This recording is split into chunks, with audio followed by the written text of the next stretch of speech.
My friends, there is a lot of suffering in this world. And where there is a lot of suffering, there will be people with bad intentions, demagogues, neo-Nazis, who will try to take advantage of the suffering of other people for their own personal gains, and in doing so, create even more suffering. In the long term, the only skillful defense against demagogues is a massive reduction in the suffering in the world. Because you see, demagogues need people suffering to rise up to power. Therefore, if we massively reduce suffering in the world, then we take the fuel away from the budding Hitlers, the budding Pol Pots of the world.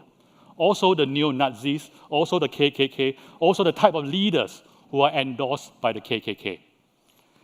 I'm not saying anybody in particular, okay? This talk is going to be great. It's going to be great. You're going to love it. No, seriously. I'm not talking about any one person in particular. I'm talking about a widespread phenomenon that happens all over the world and for thousands of years. So as part of reducing suffering in the world, we have to address the issue of power. And as long as power remains the monopoly pursuit of people with bad intentions, there will always be a lot of suffering in the world. Therefore, part of our work to greatly reduce suffering in the world has to be creating a world where people in power are very good people. And if that's true, the corollary must be true also, which is that very good people are willing to hold power. The question is how? How do we do this? And in addressing the issue of how, there's one key enabling mechanism, which is that goodness is trainable. And the reason goodness is trainable is this. It is that goodness is not something that needs to be constructed. Goodness is already there in everybody's mind. It is the base condition of all of us. All we have to do is to deconstruct the obstructions to goodness. So we're already good, but there are things that obstruct goodness. We just have to deconstruct them. And when I use the word deconstruct, I mean the both meanings of the word. So one meaning of the word deconstruct means to take it apart to understand it. The other meaning is to take it apart to dismantle it. And in this case, they're both true. So we only have to remove the conditions that obstruct goodness. And the conditions are greed, hatred, ignorance. And the good news is that there are training to address these things, greed, hatred, ignorance. The training to address greed is peace and joy. The training to address hatred is altruistic love. And the training to address ignorance is insight and selflessness.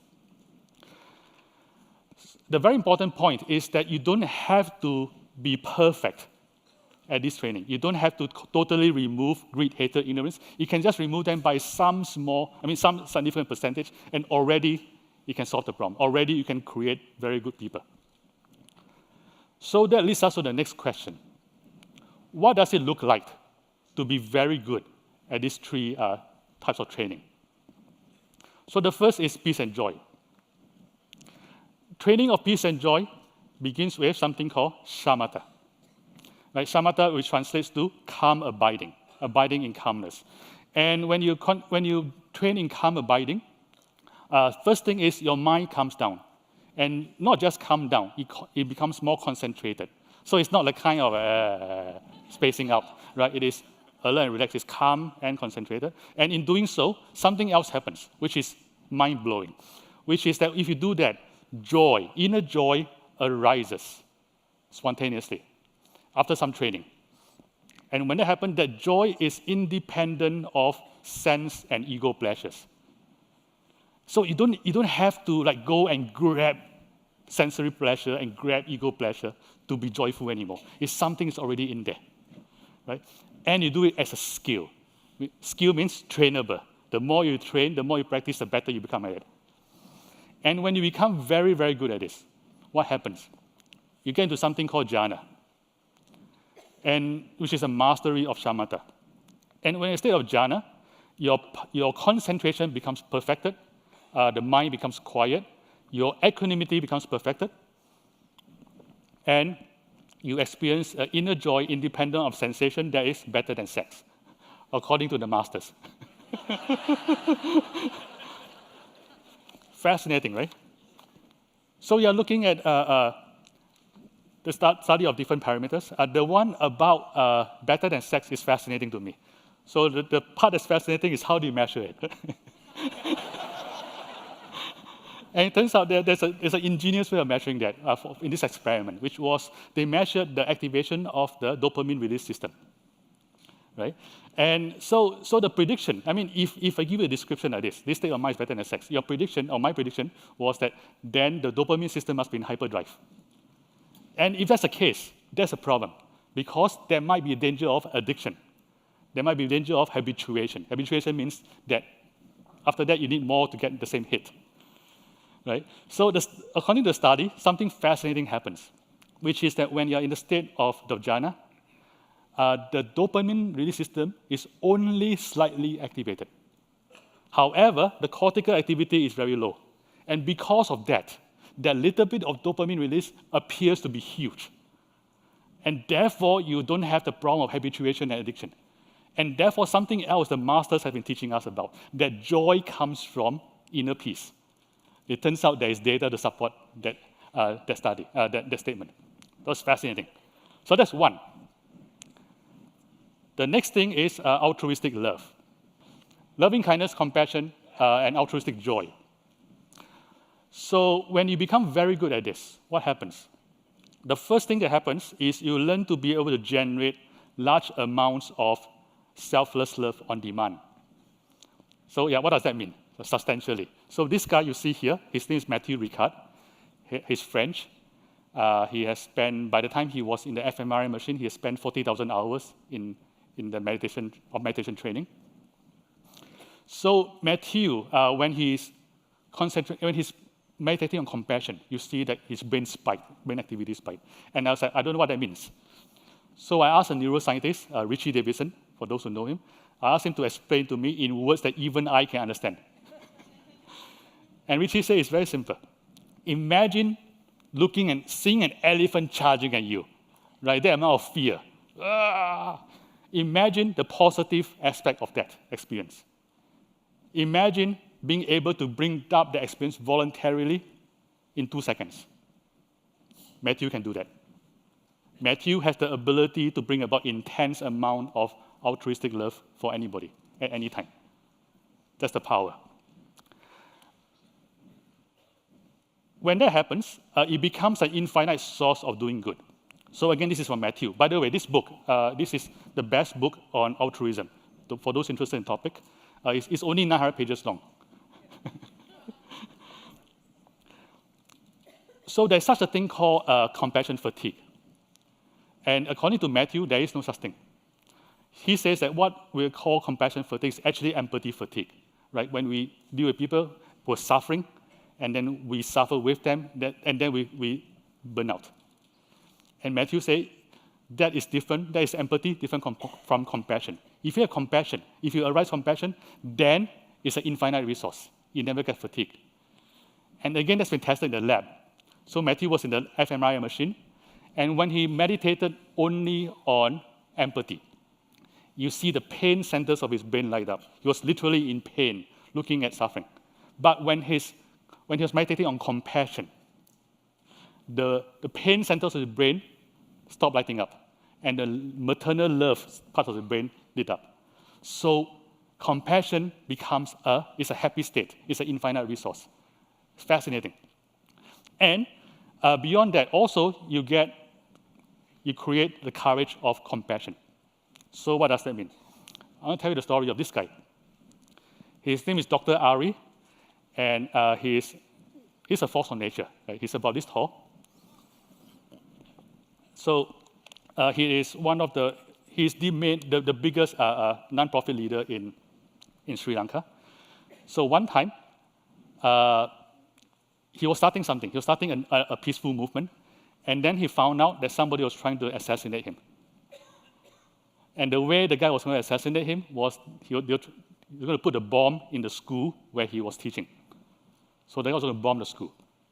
So Dr. Ari found out, and what did he do? He went to the guy's house, knocked on his door, went inside his house, and then said, the guy you're trying to bomb, that's me. It's like, don't bomb the school, right? The school, I mean, the kids there. Then kill me now. I'm here, kill me now. And the guy was bombing him, he was actually a crime boss. And he started crying. He was like, if I had teachers like you, I would never be a crime boss. And that guy has courage, right? The guy has more cojones in one fingertip than I have. Wow, I only have 5 minutes left. Oh my God. Okay, so I'm going to skip the science. Sorry. Selflessness. Oh my gosh, time flies. So selflessness begins with a training called Vipassana, which is training of insight. And the training of insight sharpens interoception, which means how you seeing the processes of self, of emotion, cognition, and self. And through doing that, something else happens, which is selflessness, which is the ability to see self as a process and not as an object. And by doing that, there are 2 flavors of it. The first flavor is that you see that there's only the observer, and the observer has no identity. And second flavor is there's only the observation. There's no observer. And in doing all that, breaking it through into no self, suffering is greatly reduced. And so there's some science behind it, and I have no time to get into it, but basically, the red parts of, there's some science behind it. So I have 3 minutes left. Oh my gosh.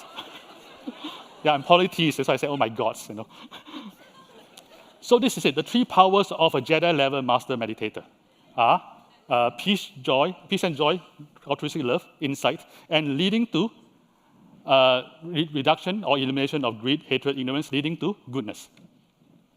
So what's the problem? There are not enough of us, not them, not us, not me, them, in the world. And there's the rotting cat carcass problem. So what is the rotting cat carcass problem? So once upon a time, there was a phoenix, very pure phoenix. And the phoenix drinks only the purest of spring water, and it only eats the youngest of bamboo shoots. Very pure. One day, the phoenix was flying, and on the ground, there is a rotting rat carcass. And a crow saw the carcass. And the crow said, mine, mine, mine. Like the crow stood on the carcass. And then the crow looked up and saw a phoenix. And the crow said, get away from my carcass. So the carcass represents power. And for people who are highly developed, people who have developed those 3 powers, inner joy, peace and joy, love, and so on, power is like a rat carcass. It's disgusting. They don't want to get near it, which is a problem, right? Then only the crows are getting it. Therefore, power is only the domain of not so good people. So that problem has to be solved. So the way to solve it is to create a culture where service is part of the spiritual training. And the reason is because of compassion, right? As part of the training, you have to serve. And part of service is picking up rat carcasses, picking up power. Sorry, I'm running out of time, so here's an example of somebody who did that. Huinan, the Zen patriarch, spent 15 years in the hunter community after his enlightenment. Vegetarian, fully enlightened, and he spent 15 years with hunters, like literally picking up carcasses. So there is precedence. I'm going to skip this. I had a joke to tell, unfortunately. So this is it. This is a solution. And so first, there's a groundwork, right? The groundwork is to make mindfulness and compassion mainstream with a curriculum such as Search Inside Yourself. Basically, curriculum that helps people succeed with goodness being a necessary side effect. But beyond that, we have to go deeper. And the way to go deeper is we need to create a curriculum, a secular systematic curriculum that brings a trainee to Jedi level expertise in about 3 years, with service being part of the training. Scale it massively, 1 million graduates in 50 years, that's my goal. And then help graduates change the world, from companies, nonprofits, and so on. So who's doing this? I know one person who's doing this. This guy is the most ambitious monk I know. He's a Buddhist monk. He wants to spread love, power, and wisdom to the whole world. Right? And that's why he became a monk. And you know how ambitious he is? Because of the last name he gave himself. After his ordination, he gave himself the last name of for all. Not for some. Not for 53%. Not for all except the board from first grade. But for all. And so for those of you who think that I'm making fun of him behind his back, I assure you I'm not, because he's right here. So let's stand up. Yeah, making fun of him in front of his face. That's what friends are for. Yeah, friends like this, who needs enemies, right? So Shoyi has started something called Monastic Academy. He raised about $1.5 million to renovate this facility.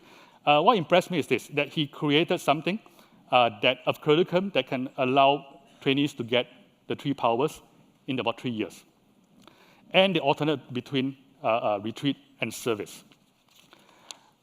And there's something I'm jokingly calling this, the Nirvana thing.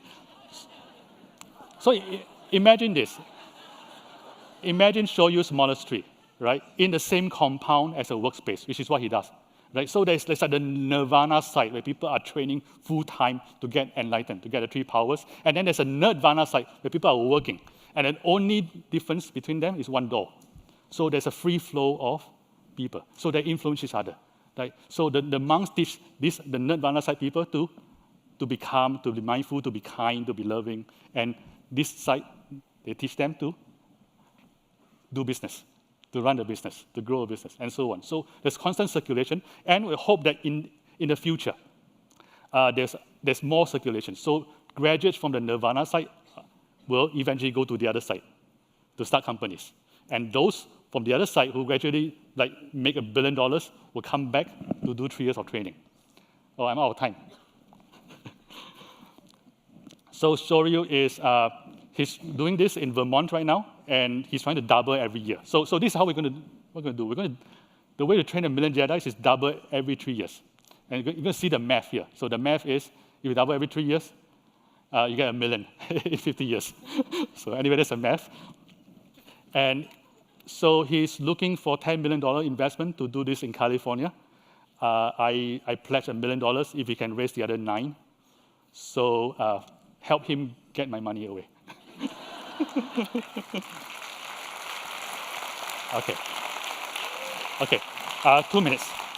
Okay, I'm going to speak quickly for 2 minutes. So in summary, so the practices diminishes suffering, the causes of suffering, and creates very good people. You have very good people, you multiply that by 1 million, you help them change the world. And then with a lot of very good people in power, then you can really reduce suffering in the world. That's the plan. Okay. So last thing, train. Yeah, this is what you can do.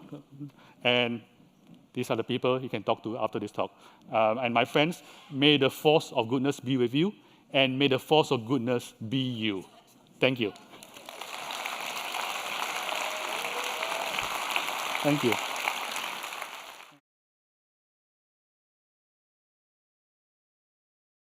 Suffering.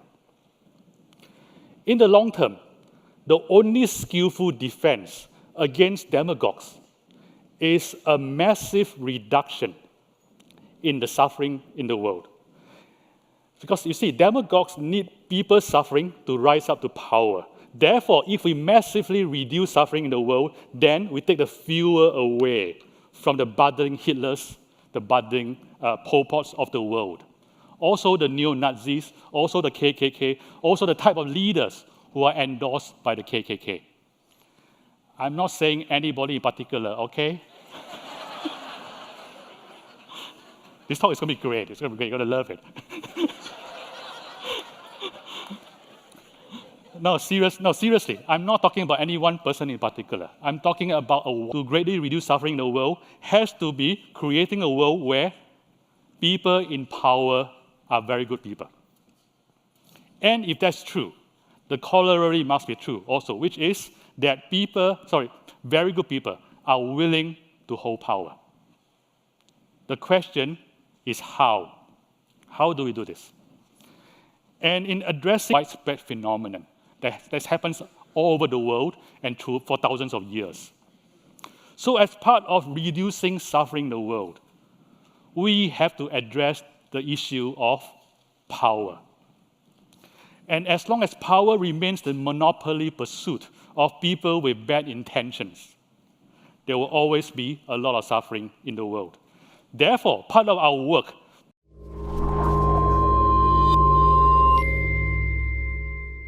my friends, there is a lot of suffering in this world.